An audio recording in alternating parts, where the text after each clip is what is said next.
Today is Tuesday, January 9th. And even though we thought we were getting somewhere with this news on Wink Martindale, our New York Post Giants beat writer Paul Schwartz breaks some huge exclusive details about the Wink Martindale supposed resigning from the Giants job as a defensive coordinator. But Paul, I want to bring you in here and talk to you about this situation. Can you tell us more about what exactly happened between Wink and Brian Daboll here? Well, ultimately, I'm not sure exactly what happened, just because um, he told people he was resigning, but he had told the Giants he's resigning. So, you look after the season; it was a bad season, 6-11, right? There's been friction between Brian Daboll and Wink Martindale. There's no question about it. I expected that Wink probably would not be back, okay, because of these issues that cropped up late in the season.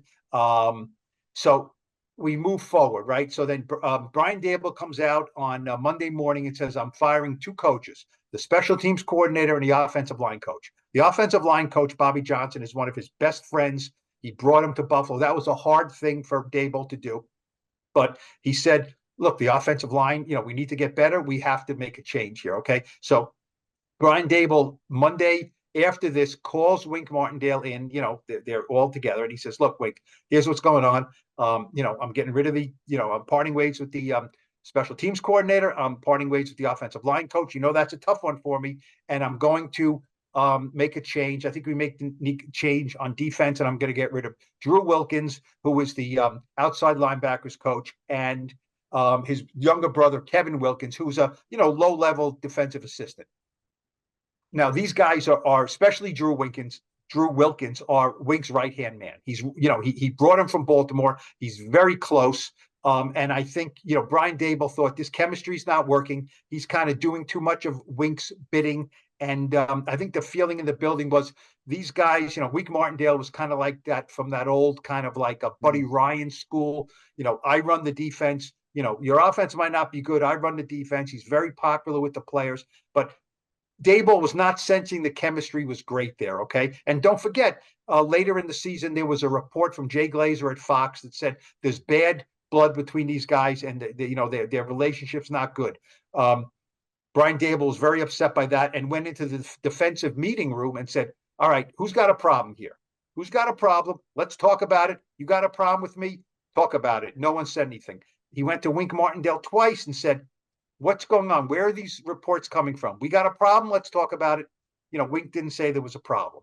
So when Brian Daboll said, I'm firing, Drew Wilkins and his brother, Wink Martindale loyalists, things like that, Wink flipped out. He cursed Brian Daboll with a word we will not use on, I'm sure we can, but we won't. It's a 2-syllable word with a hyphen in the middle. Okay.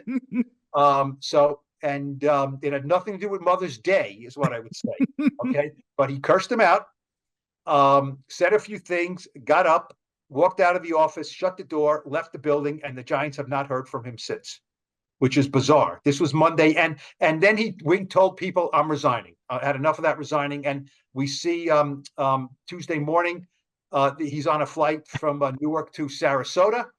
He has a home in Florida, but, he's not going to be back with the Giants, but he sort of needs to tell them that, doesn't he? Right. I think that's the part that you hit on there big time is that this is not the time to go home for the coaches. This is the time to get together, do post-season wrap-up meetings, strategize on where we're going to go into the offseason. And to your point, he's photographed going to Florida, and the Giants haven't heard from him the fact that, hey, are you resigning? What's going on here? And I think that's the holdup there. I think, Paul, real quick before I ask the follow-up here is that this kind of paints Wink, I feel like, more in a negative light compared to what we would hear leading up to this whole entire situation of, because you had alluded to, how are the Giants going to handle with the offense struggling? How is the defense going to handle the rest of the season? And that Cowboys game you referenced was very interesting in the remarks you had there from, Daboll saying, keep blitzing, keep going after him, even though they're getting shredded by the Cowboys offense. Is there something more to this with Wink and the fact that, he just, I don't know, does he hold resentment towards Brian Daboll as the head coach and he just was going against his, it felt like there was just that brewing of, we're going to do our own thing here on the defense. You guys handle the offense, like you said. And that's not the way Daboll you had alluded to wants to run the team. He wants it to be a collective thing. Is that kind Well, of look, how it's going? I mean, look, Wink Martindale's 60 years old. He's made no secret of the fact he wants to be a head coach. Okay. He said New York is a destination job. It's not like it's just a stopover for me to become a head coach. It's a destination spot, but he wants to be a head coach. Defense is good. Not great. Not great. The numbers, they tied for the league lead in forced turnovers with 31. That's a great stat with the Ravens. But otherwise, they're in the 20s in almost every category, right? Now, the defense is better than the offense. Daboll's Ballywick is offense, right? He's the head coach, but he's an offensive coach more so. So, I think Wink looks at this and says, I want to be a head coach. I'm coaching my heart out here. The players love me. We're not winning. You know what I mean? And Brian Daboll has a gruff style. He's rough. He's not Bill Belichick, but he's I don't think confrontational, but he wants to know what's going on. Okay, let's talk about this now. He's not a let's sit on it. So occasionally he has heated words for his assistants. I don't think he is an easy guy to work for. And I don't think Wink at his age and his stature wants to be yelled at by Brian Daboll, but he is the head man, and I just think there was a little bit of this feeling that Wink is kind of operating a little bit outside the head coach. Head coach is the boss, right? Yeah. He is the boss, right? And once he took away Drew Wilkins, he said, okay, you're doing this for spite, and I'm not going to deal with this. Now, don't forget, Wink is under contract for 2024 for $3 million. Okay. So, in any job, I resign, right? I quit. Okay. You quit. You don't get the money. Right. You don't get if you're fired, you're owed the money under your contract. If you quit, you don't get the money. And if you quit, you don't get the money. And we still have your rights for another year. Yep. So if you want another job, you got to come see us. You want to go work for the Eagles? No, you're under contract from us. You want to go work for the Rams? You're under contract from us. And then you can talk to the Rams and say, you want him or any other, you want him, you got to give us compensation because he's under contract from us. So, but the one thing I didn't mention was, when Brian Daboll met with Wink Martindale, he said, I want you to stay. Yeah. I want you to stay. But look, Brian Daboll had to know that when he said, I want you to stay, but I'm firing Drew Wilkins, that Wink would probably say, well, that's BS or no good. Maybe Wink would quit, or maybe he wouldn't quit. But, Wink wasn't going to be happy with that, but Wink also maybe had to think, I'm making good money.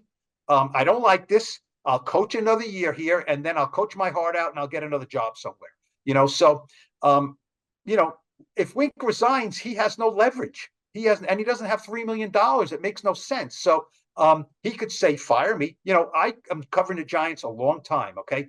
In Dan Reeves' third year with the Giants. Okay. This was 95, after the 1995 season. I'm dating myself, right? Dan Reeves went to ownership and said, I want more power. I ran the show in Denver. I was the GM. I was the coach. I want more power here. So I want to have a meeting and let's talk about this. The owner said, fine. They had a meeting. At the end of this meeting, and Dan Reeves said, I know George Young is the GM. I need more say in personnel here. The ownership said, we respect what you're saying, but George Young is the GM and nothing is going to change. And Dan Reeves said, okay, fire me. And they said, no, we're not going to, we fire you so you can sit around next year and get paid. No, they said, if you don't want to work here, quit. Yeah. Dan said, I'm not quitting. So they said, okay. So he came back for another year. It wasn't a good year, and he ran out his contract, and then he left. They parted ways. So, this should be, if this was handled more professionally, I think, Brian Daboll on Monday morning saying the expectation is Wink will be back.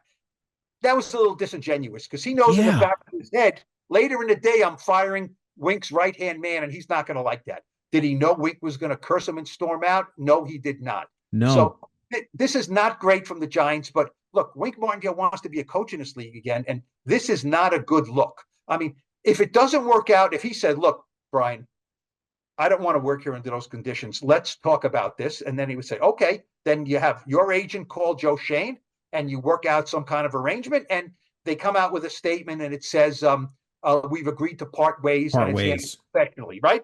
Part ways. He's got a year left in his contract. We'll part ways. and thank you for your time here, and that's the end of it. That's the way professionals handle it. And Wink flying off to Florida is a little bizarre. It's a little bizarre, and to your point, I think you hit it on the head. It's a bad look for the Giants, and it's also not a good look for Wink Martindale as well. Real quick here, how quickly do we think this situation is going to be resolved? Do we think this is going to be dragged out throughout the entire offseason, possibly into next year? Or is this something where the Giants are going to want to get ahead of this and say, let's figure out this right now? Are you resigning? Are we firing? Like, parting ways? How are we going to work this out? Well, this is not something that can go on a long time. You know what I mean? You're in Florida getting paid. We're here. Look, the Giants need a new defensive coordinator. Yeah. The longer they wait, the longer candidates are going to be gone. You know what I mean? So, no, this has to be resolved. At some point, the Giants have to reach out and say, hello, what's going on here? I mean, I would expect, if we would do this again, tomorrow night, I would think we have to know something eventually, because the Giants need to replace them. They need a new special teams coordinator. They need a new outside linebacker coach. They need a new defensive coordinator. The running backs coach went to Syracuse to be the defensive coordinator. They need a new offensive line coach. That's 6 positions that need to be filled, and the most important one is defensive coordinator. So this can't wait for long. They're going to have to start talking to people. And speaking of that, Paul, finally, what candidates are out there for the Giants to start looking at to fill that defensive coordinator position for them? Well, Wink Martindale might be available, right? Oh, wait. No. Well, look, I think the big fish out there is Antonio Pierce. And if the Raiders are going to be dumb enough to not sign him to be their head coach, which they might, Mark Davis. It's Mark Davis. You don't know. Look, if Jim Harbaugh wants the job, if Bill Belichick wants the job, Mark Davis is going to have wide eyes and probably hire those guys. But other than somebody like that, if he doesn't hire Antonio Pierce, there could be a revolt there. But, he's a beloved figure in the Giants building. Daboll and Pierce do know each other. They didn't work together, but they do know each other. Daboll has told us that he was sitting in where was he? He was in high school, maybe, when Matt Corral was coming out or something. He has talked to Antonio Pierce before, so knows him, respects him. Antonio Pierce kicked the Giants' butt in his first game as an interim head coach. So I would think that Pierce will be, taken by the Raiders. But if not, I think he has to be very high on their list. Now, the one thing about Antonio Pierce is you bring him for defensive coordinator, he might only be here a year because he's now a head coaching candidate. And you know what? Maybe somebody else hires Antonio Pierce to be their head coach. So I think that's maybe wishful thinking, but he'd be up there. Another guy, a veteran, Leslie Frazier. He's a veteran, a very well-respected veteran defense coordinator, worked with Daboll for all 4 years when they were together in Buffalo. Spent this year out of football, wants to come back, wants to be a head coach. Does he get a head coaching job? I don't know. I think he would take a coordinator job. That's a no-brainer. Other than that, look, in-house, Jerome Henderson is very well-respected, cornerbacks coach, a former player, got his career started with the Jets, very well respected in the building, very well respected, never been a defensive coordinator. So, but at some point, every defensive coordinator is a position coach that has to get a chance. So, right. Matt Patricia, not doing a good job with the Eagles, right? But he and Daboll have a relationship. He has been a successful defensive coordinator. He has been an unsuccessful head coach with the Lions. He would not be a popular choice, but and then, Patrick Graham with the Raiders. He has been with the Giants with Joe Judge. He's well-liked in the building. I don't think that's a great, when Brian Daboll was hired last year, he said, Patrick Graham, I'd like you to stay as the defensive coordinator. You want to stay? You want to come back? Patrick Graham said, thank you, but I'm going to the Raiders. So, maybe that won't work out. Other than that, we'll see. Could be some names in there that I'm not even thinking about. Yeah. I mean, it's going to be fascinating to see how the situation plays out again, Paul. Thank you so much for breaking this entire situation down and sharing the details of what happened between Wink and Daboll. And, I guess we'll see what happens with the Giants and how they decide to go forward here. But thank you as always, man. If you see Wink at some point anywhere, let me know and let the Giants know. Okay. They're waiting to hear from him. I will.